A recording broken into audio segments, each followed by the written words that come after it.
Assalamualaikum dan salam keluarga Malaysia. Saya Lydia Yusrina Abdul Ilyas bersama anda dalam Berita Pagi Sarawak edisi Jumaat 12 Ogos. Bahagian Betong bakal menjadi tuan rumah bagi sambutan Hari Kebangsaan Peringkat Negeri Sarawak tahun ini. Menteri Utiliti dan Telekomunikasi Datuk Julaiha Narawi berkata, sambutan yang akan diadakan di Stadium Tan Sri Dato' Amar Stephen Kalong Ningkan itu dijangka dihadiri 1,000 pengunjung. Bercakap dalam sidang media di Wisma Bapa Malaysia di Kuching, Datuk Julaiha menjelaskan pelbagai acara telah disusun atur bagi memeriahkan sambutan itu.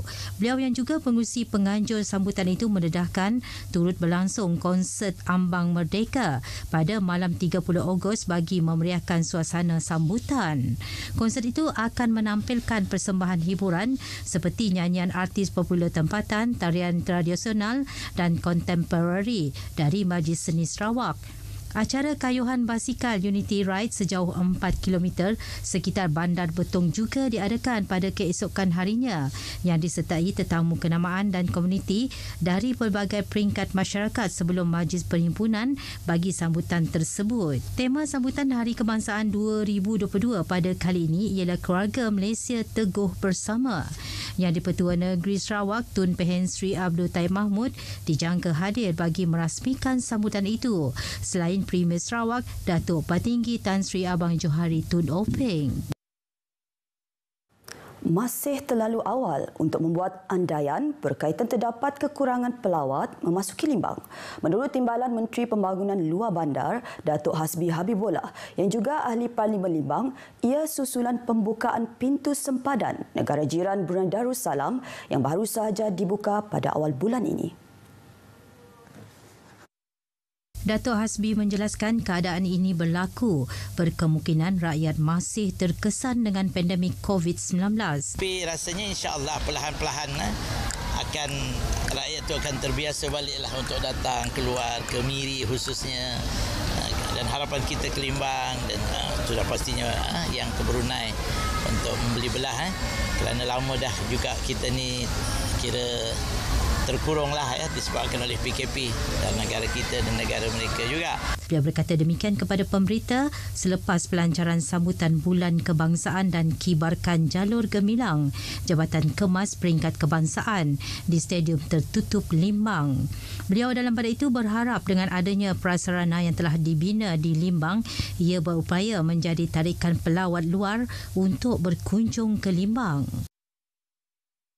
Penubuhan gerakan koperasi oleh Suruhanjaya Koperasi Malaysia SKM menjadi salah satu jentera pertumbuhan ekonomi penting yang berperanan merancang dan memperkukuh pelbagai sektor ekonomi termasuk pertanian dan industri asas tani khususnya di bahagian Bintulu.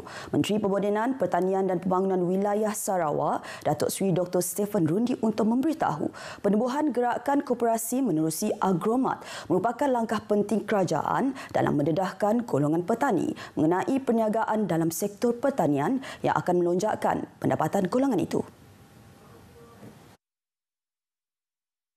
Beliau menjelaskan terdapat 92 buah koperasi di Bintulu dengan keanggotaan seramai 24,037 orang dengan modal syek atau yuran terkumpul berjumlah 4.89 juta ringgit dan aset berjumlah 16.05 juta ringgit. Dari perbankan kita di Bintulu sahaja sudah ada 92 koperasi. Kita juga ada tangan-tangan kita dalam agro tani, iaitu seperti kita ada PBK, kita ada PPNS, kita ada berbagai-bagai cara untuk kita supaya dapat mendekatkan warga tani ini kepada hal bisnes dalam agro sektor ini. Katanya walaupun prestasi yang dicatatkan masih pada tahap sederhana, namun terdapat peningkatan dan perkembangan signifikan dari segi perolehan melalui pelbagai aktiviti perniagaan yang dijalankan oleh koperasi. Beliau berkeyakinan bahawa koperasi-koperasi di Bintulu dapat mempelbagaikan lagi aktiviti ekonomi yang berpotensi meningkatkan pendapatan kepada koperasi, anggota-anggota dan komuniti setempat. Datuk Seri Dr. Stephen Rundi berkata demikian pada majlis perasmian Agromat Koperasi Petani di Bintulu. Terdahulu dalam ucapannya, Timbalan Pengarah Suruhanjaya Koperasi Malaysia SKM Negeri Sarawak, Liu Liuk Chim berkata, pembukaan agromat tersebut akan menjadi satu pencapaian yang boleh membanggakan oleh Koperasi Petani Bintulu selain berharap semua anggota koperasi dan warga tani di sekitar bahagian Bintulu dapat menghantar dan memasarkan hasil tani ke agromat tersebut. Saya menurut kepada semua anggota koperasi dan warga tani di kawasan ini untuk menghantar keluaran pertanian seperti sayur-sayuran, buah-buahan ini ke agromat ini. Beliau juga berkata pihak SKM sentiasa membantu dan memberi kemudahan termasuk menyediakan pembiayaan dan geran bantuan serta kemudahan berbentuk bimbingan, hikmat nasihat dan penyediaan peluang perniagaan kepada golongan petani bagi meningkatkan pendapatan mereka. Seramai 136 penerima dikurniakan pingat dan darjah kebesaran negeri Sarawak semalam. Istiadat pengurniaan disampaikan oleh Yang di-Pertua Negeri Tupahin Sri Abdul Taib Mahmud di Dewan Besar Astana Negeri Kuching. Istiadat dimulakan dengan pengurniaan darjah yang amat mulia Bintang Kenyalang Sarawak, Pegawai Bintang Kenyalang kepada 6 penerima iaitu Hi Siao Toh, Pemancar Peter Elias Peter Lai Sakul, Pemancar Lau Oi Peng, Wong Tieng Ki, Musin Radin dan Jong Yi Ki. Istiadat diteruskan dengan pengurniaan pingat pentadbiran awam, pingat perkhidmatan bakti kepada 18 penerima, manakala 30 penerima dikurniakan darjah utama yang amat mulia Bintang Sarawak, Ahli Bintang Sarawak. Selain itu, darjah utama yang amat mulia Bintang Kenyalang Sarawak, Ahli Bintang Kenyalang dikurniakan kepada 14 penerima, sementara 30 penerima bagi pingat pentadbiran awam, pingat perkhidmatan terpuji. Sementara itu, pengurniaan darjah yang amat mulia Bintang Sarawak, Bentara Bintang Sarawak melibatkan 34 penerima.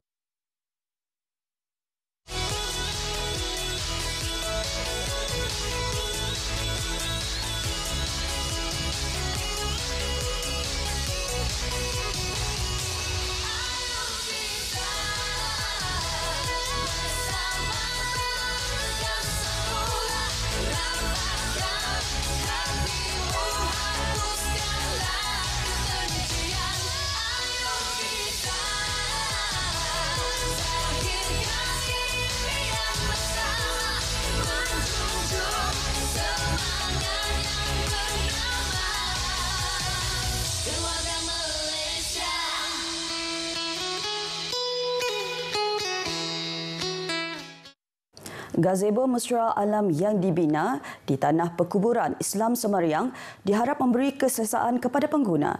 Ketua Pegawai Eksekutif Lembaga Amanah Kebajikan Masjid Negeri Sarawak, LKMNS, Dato' Abang Abdul Wahab Abang Juli berkata, setakat ini 2 buah gazebo telah siap dibina bagi fasa pertama. Manakala Dato' Abang Abdul Wahab memberitahu 3 buah gazebo lagi akan dibina dalam fasa kedua. Jelasnya, setiap gazebo dengan kos pembinaan RM60,000 dijangka siap sepenuhnya penghujung tahun ini. Beliau memberitahu pemberita di Kuching selepas majlis perasmian gazebo tersebut juga memaklumkan bahawa projek itu adalah usaha mengindahkan lanskap tanah perkuburan berkenaan. Gazebo tersebut akan dilengkapi dengan teknologi pencahayaan solar serta reka bentuk bumbung yang dapat mengumpul air hujan untuk ditadah untuk kegunaan seperti menyiram tanaman dan mencuci. Dalam pada itu, Dato' Abang Abdul Wahab mendedahkan sebanyak 70% daripada kawasan tanah perkuburan berkenaan telah digunakan setakat ini. Katanya lagi, pihaknya kini sedang dalam penelitian terhadap beberapa perkara sebelum membuat sebarang pertimbangan untuk meluaskan kawasan tanah perkuburan berkenaan.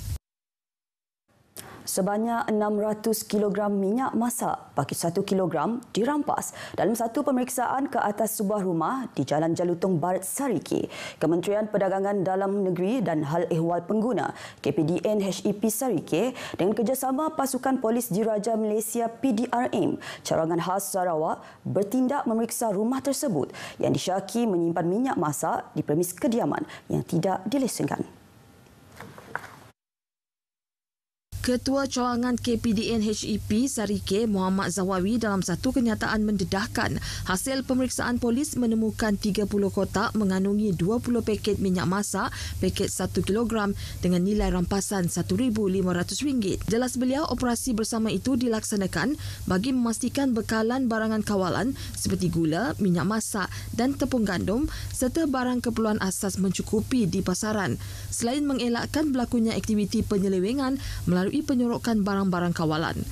KPDN HEP memberi amaran keras kepada mana-mana individu dan syarikat agar tidak terbabit atau bersubahat dengan aktiviti penyelewengan dan menyorok barang kawalan atau bersubsidi.